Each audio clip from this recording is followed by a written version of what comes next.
I think this is a special episode of DU because if you look at the diversity of what we're able to do in just a 3-day hunt, you got to reflect back and look at the conservation, what DU and the state of Michigan's been able to do here, the tremendous amount of resources, all the wetlands, natural wetlands, all the way from here, all the way 100, 150 miles up the coast here. It still keeps all these waterfowl, these ducks and geese in this area because of the habitat that DU and the state of Michigan has been able to create.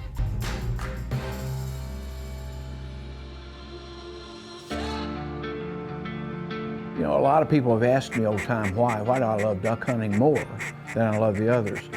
And for me, it's like the dance. You're calling to try and see if they'll come dance with you. We're a bunch of determined individuals and we push for wetland conservation. It is our passion. Well done! Right. To see them cut and dip and weave. Let's go.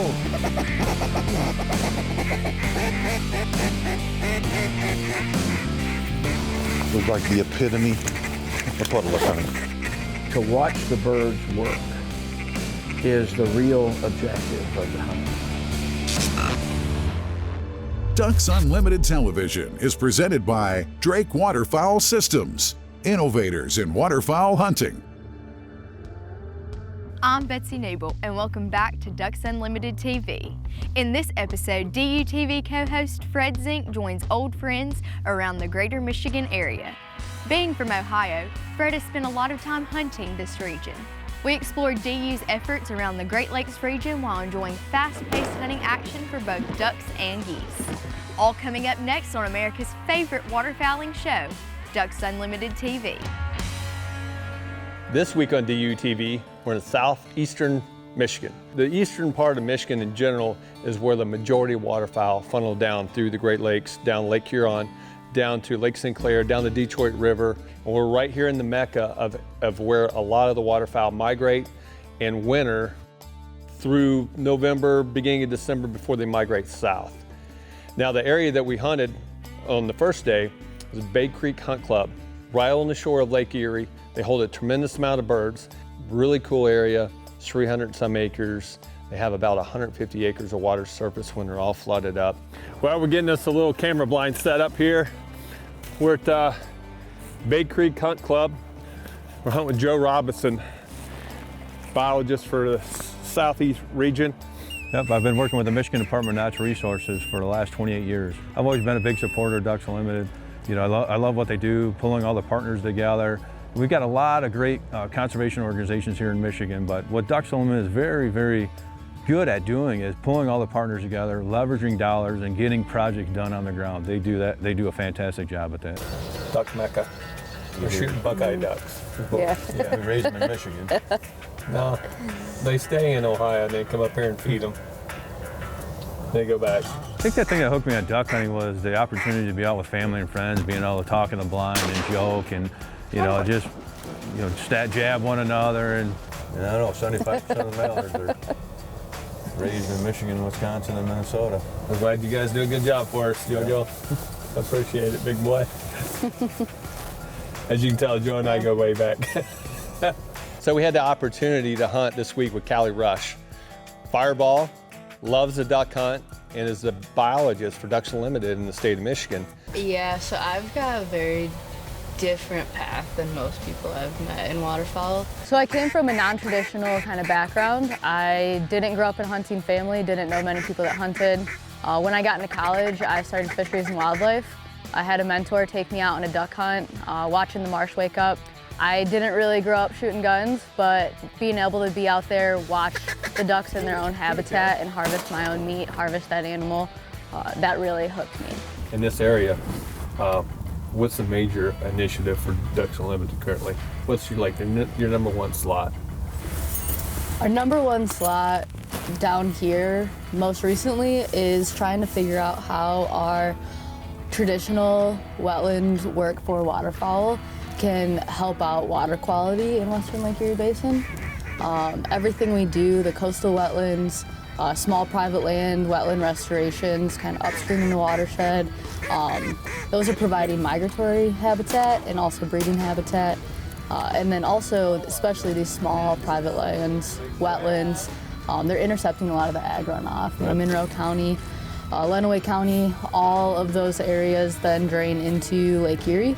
So if we intercept that runoff upstream in the watershed, it's never going to get cleaner than that. So it'll go down through the rivers and come out in Lake Erie and hopefully be a little cleaner. Right. Ducks Unlimited Television is presented by Drake Waterfowl Systems, innovators in waterfowl hunting. Mossy Oak Shadow Grass Habitat, the official camo of Ducks Unlimited. Browning Firearms, the best there is. Native Nurseries, hand-selected, hand-grown plants for wildlife. Higdon Outdoors, quality, customer service, innovation, that's Higdon. And Ducks Unlimited's 85th anniversary, celebrating 85 years as North America's leader in wetlands conservation. So on this day was pretty special to me because it kind of brought me back to my young days of hunting. My dad and I actually built a layout boat, a 2-man layout boat, when I was about 12 to 13 years old. I grew up shooting open water, shooting bluebills, redheads, camelbacks. So to be out there on the open water of the Detroit River and to understand how many millions of waterfowl have migrated down that Detroit River is just kind of a sacred area to spend the day, to be honest with you. Because you got two different currents here. You got the Detroit River current coming down from the north, and you have the Huron River coming across from the west, and they meet out here. So the lines for the decoys have to match up with the current. When you start talking about knowledge, you start talking about, you know, the who's who of waterfowl hunting in this area. Dick Whitwam, his name is always in the mix. Been out there for so many years. The history of what he's done and his knowledge, there's not many people left like him. He's old school, and it's really, really cool to go out there and hear the stories and, to be honest with you, just share the boat and the time on the water with Dick. Right now we are sitting on the Detroit River. Sunny and 75 feels like. Hoping to shoot some bluebills. When you're talking about hunting open water, if you think back to all the prints, all the pictures sold at DU events and auctioned off and raffled off, they always have redheads, canvasback, bluebills, and they're flying in a cattail marsh, open water. The wind's always blowing. It's always cloudy. That's what you want. But today, it was like summertime at the beach. We've had a few Scott buzzing around us, a lot of bufflehead. Overall, there's no wind, but we're hoping it'll pick up. It's still early. Throughout the day, we knew that the wind was going to pick up, so we stuck it out, and it was tough. We thought about picking up and coming in, but we're committed. We're going to stick out here. The wind started picking up. We actually had a northeast wind when we set up, and the wind turned around almost 180 degrees, start coming out of the south, and it turned out to be a good day. Oh.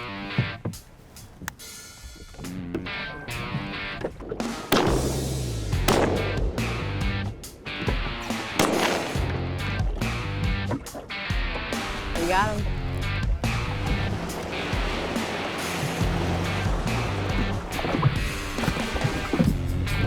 Those blue feet. See how at the bottom of those that there's like a V? It's notched. I mean, she's a young bird. Those notches will go away when they get their adult feathers, so thank you for letting us harvest you. One more. As a wildlife biologist, I think it's crucial to at least understand and respect hunting and the heritage and how it has evolved into what we do today for conservation. For me, not growing up as a hunter, when I came into wildlife, I felt like I was a little bit of a step back, not knowing some of the ins and outs of things. However, being able to learn how to hunt as an adult, it really gave me a new sense of ethic and a new sense of kind of responsibility for the landscape that we have. Being out in the marsh or out in the woods watching whatever you hunt, the deer, ducks, upland birds, turkeys, you're never gonna be able to see how they interact in their natural habitat unless you're out there with them. Oh, that's a canvasback. You can't be a wildlife biologist and not know what's going on when you're outside in the wild. And if you're gonna be out there with them, why not have a gun with you or bow with you and be able to connect with that animal like individually. Not a bad looking bird. Looks like this one's young one too. You can see some of those same ratty feathers on the end. Get that.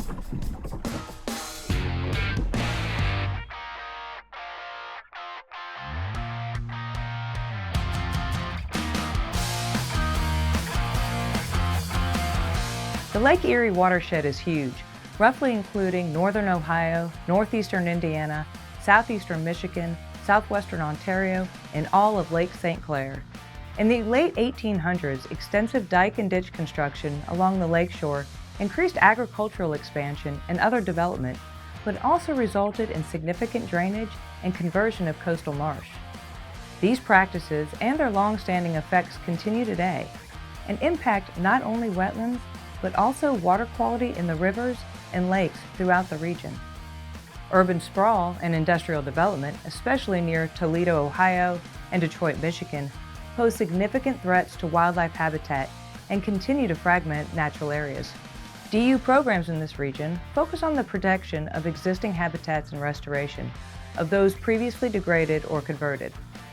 In Michigan, our conservation work concentrates on waterfowl needs during the fall migration, while also delivering benefits for breeding waterfowl.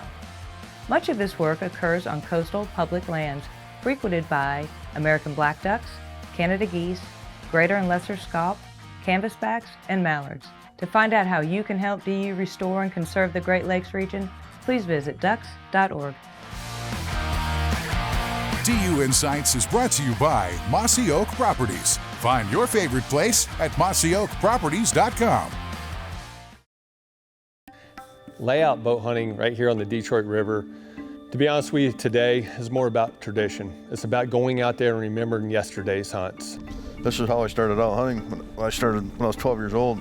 My brother and I, he was a big layout shooter, and I remember he stuck me out in the layout boat for the first time down in North Maumee Bay, and a young kid, you know, you don't know your ducks that well, and ended up shooting my first couple bluebill that day, and I've hooked ever since. But this area used to be black with them. They call them blackheads in this area. Literally, the water would be black with bluebills. The population's been up or down. They've done a tremendous amount of studies. A lot of scientists will tell you that the hen bluebill was having a harder time nesting today. Many different reasons why they do that or are having problems. Some of it might be their diet.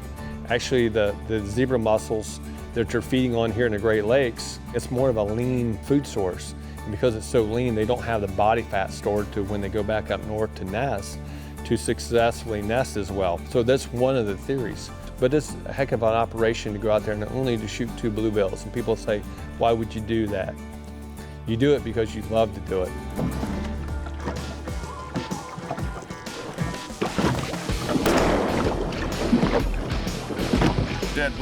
Dead bluebill, no need to come. Floating dead, belly up in the decoy.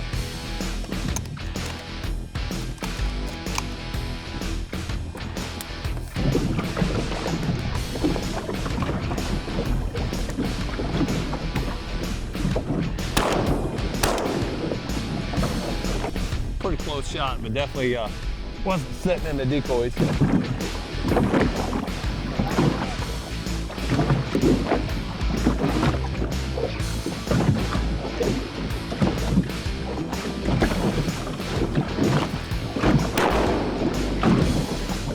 That's pretty quick 2 bluebill shoot, huh? 15 minutes, shoot 2 bluebill, go back in the tender boat.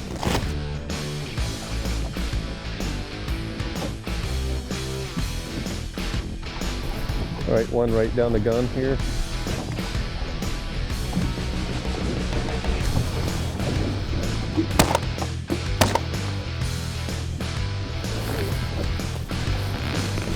That was a pretty good piece. Yeah, that was my last bluebill. We got a good field going tomorrow, don't we, Joe? First day, Bay Creek. Second day out here. It's called the Banana right here on the Detroit River. And tomorrow we're hunting a field hour or so north of here.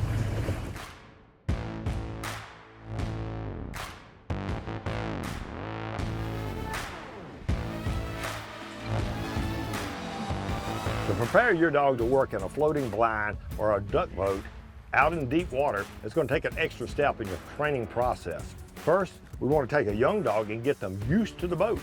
When they get in the boat, it's unstable. It makes noise underneath. It's scratchy with aluminum or the fiberglass. And they have to learn to get used to their footing. I like to put the boat on solid ground, get it right on land before going to the water. And this boat is on solid mud, but it's got a brush blind and sort of looks the part. So let's get started. Pappy, load. Yes, very good. He moves around a little bit in the boat, jumps up on the bow where the boat stand would be, sits, good. Moves around, he gets used to his footing. The boat is not rocking, it's solid. Now what we're gonna do is set out a sight memory. He's gonna sit in the boat and watch me put out his bumper. Short distance, what I'm really training for is to get the dog to come out of the boat with confidence, on solid ground, and to return to the boat with confidence. And what we're looking for is Pappy to be steady and quiet. That's what the sight memory does for us versus throwing a mark. I re-enter the boat, and I'm looking for a calm, patient, quiet behavior. I sit down by him like we might be hunting. Quiet, sit. Give him a line, Pappy, and off he goes. He's running with confidence, picks his bumper, and down low, welcome him back, over the gun well, dead. Very good, very good. Sit quiet now. And there we have it. Because the dog had his footing, he could jump in and out of the boat. We slowly progressed to shallow water and then to deeper water. So let's take a look at an older dog and getting them ready for a boat hunt. A starter dog that hasn't had a season yet. A good step to start with is marking by sound. In our demonstration, the dog would cover his eyes, the bird splashes down. Dogs can become keen markers by sound. Think about it, many times in these boat blinds, they don't see the bird go down at all. They're inside the blind, inside the hide. We want to have the dog to have confidence in us to go for an unseen. That something's out there if we tell them it's so, which can require remote send. Perhaps you've got the stand hanging on the outside of the boat and you cast the dog. Or perhaps you have to send the dog out of the blind. He has to have confidence to go, and then you handle from there, using wind as your friend. Whether working from a permanent blind or a boat, the first time your dog sees the situation should not be opening day at sunrise. Duck Dog with Mike Stewart is presented by Purina Pro Plan, nutrition that performs. DUTV is powered by Browning Ammunition, the best there is. Biologic, scientifically proven wildlife products. Purina Pro Plan, nutrition that performs. Tetra Hearing, more than hearing protection, it's hearing perfection. Mossy Oak Properties, America's land specialist. Closed captioning for Ducks Unlimited Television is brought to you by Mossy Oak Bottomland, the official timber pattern of Ducks Unlimited. I think this is a special episode of DU because if you look at the diversity of what we were able to do in just a 3-day hunt, we hunted Big Creek first day, marsh hunting. They have a diversity of natural marsh there and then also flooded crops. On day 2, we were on the open waters of Lake Erie in the mouth of the Detroit River, hunting bluebills, redheads, and canvasbacks. And today's ag field, dry field hunt, shooting mallards and Canada geese. If you go back in history, probably don't have to go back very far. Canada goose hunting in this area there was no Canada geese. I see it. On the right, on the right, on the right. Get him.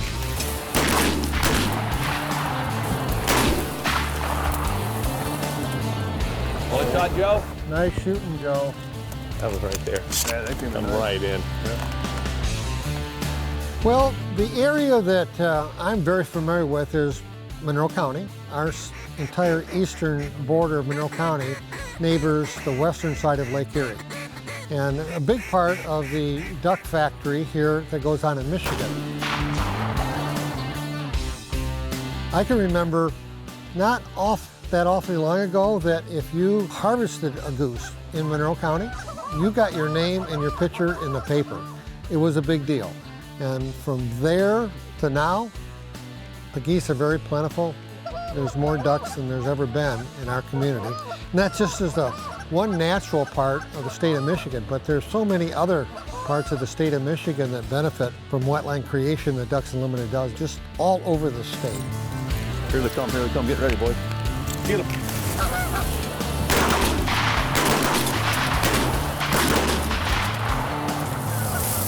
Yeah, All right, let's get those geese.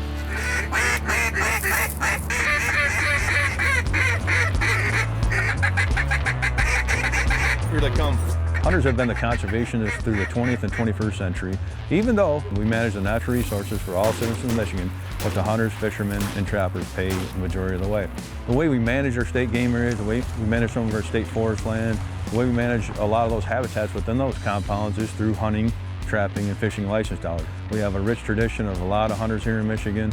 We have a lot of uniqueness in terms of different habitats that we have, and without that hunter money coming in, we would not be able to accomplish all those goals of restoring wetlands, grasslands, and all that stuff that allows us to have cleaner water, less carbon going in the air with those grasslands, all those things that contribute to a better ecosystem.